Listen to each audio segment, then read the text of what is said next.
నారదాసి రామయ్య గారు వారు ఉపాధ్యాయులుగా పనిచేశారు.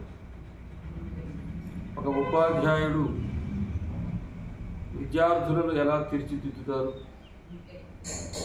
వాళ్ళని ఎంత స్థాయి వరకు తీసుకెళ్తారు, సమాజంలో ఎంతమందికి ఆదర్శంగా నిలుపుతారు, తన వ్యక్తిత్వం చేత సమాజాన్ని ప్రభావితం చేసి ఒక ఉపాధ్యాయుడిగా తనకు ఉన్న పలుకుబడిని ఉపయోగించి సమాజానికి ఎంత విస్తృతంగా సేవ చేయగలరు అనడానికి నారదాసి రామయ్య గారు ఉదాహరణ.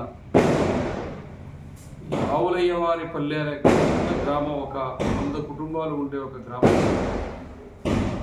ఇక్కడే ఉంటూ వారిరువురు దంపతులు భార్యాభర్తలు ఉపాధ్యాయులుగా పనిచేసుకుంటూ సమాజానికి వారు ఏమేమి చేశారనేది తెలుసుకునే ప్రయత్నం చేస్తారు. రామయ్య గారు, మీరు ఉపాధ్యాయులుగా మీ జీవితం అంతా పనిచేశారు. ఆ ఉపాధ్యాయ వృత్తిలో మీరు పొందినటువంటి అనుభవాన్ని, అనుభూతిని చెప్పండి. చాలా పవిత్రమైన ఉద్యోగం ఉంది ఉపాధ్యాయుగా. చిన్నపిల్లల్ని తీర్చిదిద్ది మంచి పౌరులుగా తయారు చేసి దేశాన్ని ఇవ్వగలిగిన సత్తా ఉపాధ్యాయునికే ఉంటుంది. వేరే డిపార్ట్మెంట్ మాదిరి మన ప్రతిఫలం ఆశించి లంచం తీసుకుని ఇంకోటి తీసుకుని సమాజానికి అన్యాయం చేసే ఉద్యోగం కాదు.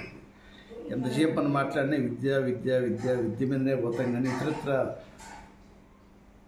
అది సంఘంలో ఊళ్ళో ఎట్లా డెవలప్ చేసుకోవాలి, ఉద్యోగరీత్యా ఉపాధ్యాయ వృత్తే కాదు కదా, సంఘ సేవ కూడా ఉంటుంది కదా. పల్లెల్లో ఏమేమి చేయాలా, ఎట్లా చేస్తే వాళ్ళకి మనం నాయన బస్సు సౌకర్యం లేవు. అక్కడ కాలినడకనే చెప్పులు చేత పట్టుకొని బస్సు పోవాలంటే ఒకే బస్సు తెల్లవారు 4 గంటలకు పోతే సాయంత్రం 10 గంటలకు రావాలి. అందరికీ ఇంటికి ఇచ్చిన మార్గాలు లేవు.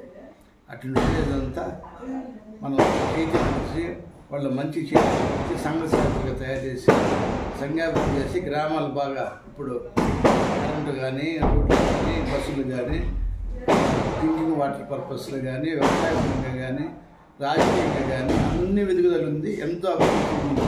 మేము ఉన్నప్పటికీ ఇప్పటికీ 100% పెరిగింది.